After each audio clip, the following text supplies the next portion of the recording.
Over the last few days, we're starting to learn about a plot by Iran to interfere with our presidential election. Details are beginning to emerge about a plan to hack the two presidential campaigns. And it appears that Iran may have been successful in accessing the Trump campaign. And now, CNN is revealing details about the top Trump advisor that appears to have been hacked, including that individual's name. I'll tell you all about it coming right up. Over the last few weeks, reporters from Politico, The Washington Post, and The New York Times claim to have received emails from an anonymous source named Robert. This individual named Robert used an AOL account to send over what appeared to be internal documents from the Trump campaign. One of those documents was a 271-page dossier on J.D. Vance, and it appears to be some sort of vetting document used before Trump selected J.D. Vance. Politico reached out to this individual named Robert and asked how they got the documents and who they were, and this is the response they got. I suggest you don't be curious about where I got them from. Any answer to this question will compromise me and also legally restricts you from publishing them.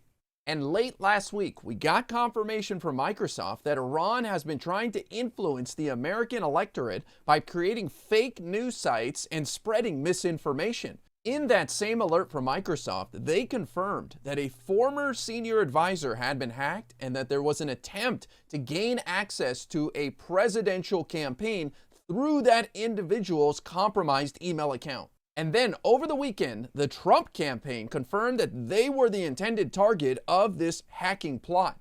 Stephen Chung, a spokesperson from the Trump campaign, released the following statement. These documents were obtained illegally from foreign sources hostile to the United States, intended to interfere with the 2024 election and sow chaos throughout our democratic process. On Friday, a new report from Microsoft found that Iranian hackers broke into the account of a high-ranking official on the U.S. presidential campaign in June 2024, which coincides with the close timing of President Trump's selection of a vice presidential nominee. Now, what's interesting to me is that the Trump campaign did not contact law enforcement when they were made aware of this hacking attempt. They claim it's due to a lack of trust, but if you were genuinely concerned about a foreign entity trying to hack your campaign, then it seems like you would reach out to the authorities.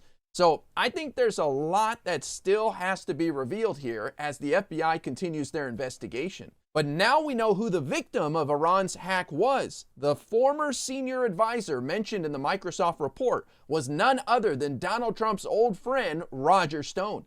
Microsoft and the FBI let Roger Stone know that his personal email address had been compromised and used in a phishing attempt at gaining access to the Trump campaign. A phishing attempt is a way to try to obtain login credentials or some sensitive information. Usually comes in the form of an email with a link to click, and it looks like it's coming from someone you know. In this case, using Roger Stone's personal email account would be a great way to try to get someone in the Trump campaign to click on a link and then gain access to the campaign's internal workings. The Washington Post spoke to Roger Stone and confirmed that he was the victim of Iran's hack. He made the following statement to them. I was informed by the authorities that a couple of my personal email accounts have been compromised.